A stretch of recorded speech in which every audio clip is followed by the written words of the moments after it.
اے محبوب علیہ الصلوۃ والسلام آپ فرما دیجئے ان کنتم تحبون اللہ، اگر تم اللہ سے محبت کرتے ہو تو فاتبعونی، میری اتباع کرو، یحببکم اللہ، اللہ تبارک و تعالی تمہیں اپنا محبوب بنا لے گا۔ قرآن مجید فرقان حمید کی اس آیہ پاک میں جس میں فرمایا اگر تم اللہ سے محبت کرتے ہو تو حضور کی اتباع کرو۔ اتباع نام ہے پیروی کرنے کا۔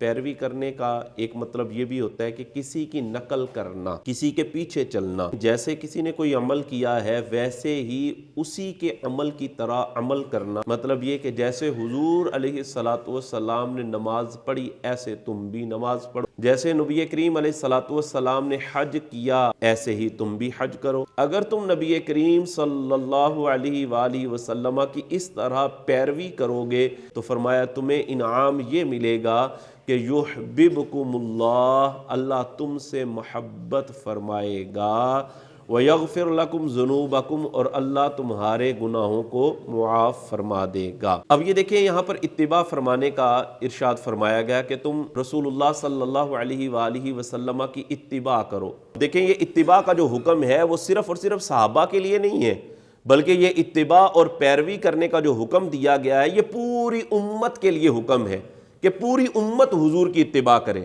اب پوری امت نے تو حضور کا زمانہ نہیں پایا، صحابہ اکرام علیہم رضوان نے تو زمانہ پایا ہے، صحابہ نے حضور کو دیکھا ہے، نبی کریم علیہ الصلوۃ والسلام کی زیارت کی، اب پوری امت حضور کی اتباع کیسے کرے گی؟ وہ آپ صلی اللہ علیہ وآلہ وسلم کی اتباع اسی صورت میں امت کر سکتی ہے کہ جب امت کے پاس حضور کا قول، حضور کا فعل اور حضور علیہ الصلوۃ والسلام کا کوئی تقریری عمل امت کے پاس پہنچے گا کہ حضور کا یہ فرمان ہے، حضور نے ایسے عمل کیا تھا، یا نبی کریم علیہ الصلوۃ والسلام کے سامنے کوئی عمل کیا گیا اور نبی کریم علیہ الصلوۃ والسلام نے اس پر انکار نہیں فرمایا، اس کو کہتے ہیں تقریر۔ اور یہ چیز کہ حضور کا قول، حضور کا عمل، اس کے پہنچنے کا جو ذریعہ ہے وہ نبی کریم علیہ الصلوۃ والسلام کی حدیث مبارکہ ہے کہ حدیث مبارکہ ہم تک پہنچے گی، ہمیں پتہ چلے گا کہ نبی کریم علیہ الصلوۃ والسلام کا یہ فرمان ہے، حضور علیہ الصلوۃ والسلام کا یہ عمل ہے،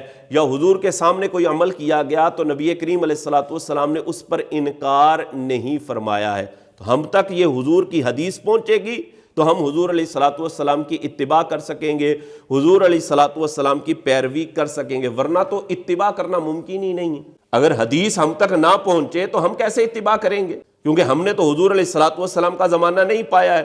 تو اتباع اسی صورت میں ہو سکتی ہے کہ جب ہم تک حدیث پہنچے۔ اگر حدیث ہی ہم تک نہ پہنچے تو پھر جو اللہ نے یہ فرمایا کہ فاتبعونی، اے محبوب ان سے فرما دیجئے کہ میری اتباع کرو۔ اور اتباع کرنا ممکن اسی صورت میں ہے کہ جب حدیث پہنچے گی، اگر حدیث نہ پہنچے تو اتباع کرنا ممکن نہیں۔ اور اللہ تبارک و تعالیٰ کوئی ایسا حکم نہیں دے سکتا کہ جس کا کرنا ممکن نہ ہو۔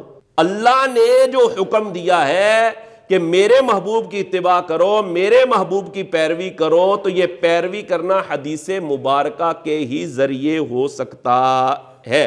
اسی طرح اللہ تبارک و تعالیٰ نے قرآن کریم میں ارشاد فرمایا لَقَدْ كَانَ لَكُمْ فِي رَسُولِ اللَّهِ أُسْوَةٌ حَسَنَةٌ، لوگوں تمہارے لیے میرے محبوب کا اسوہ، میرے محبوب کی سیرت، میرے محبوب علیہ الصلوۃ والسلام کی زندگی مبارکہ تمہارے لیے بہترین نمونہ ماڈل ہے کہ نبی کریم علیہ الصلوۃ والسلام نے کیسے زندگی بسر کی ہے، تم بھی اسی طرح جو ہے وہ زندگی بسر کرو۔ تو یہ نبی کریم علیہ الصلوۃ والسلام کا اسوہ اپنانے کا اللہ نے حکم دیا ہے، تو اسوہ کیسے اپنایا جائے گا؟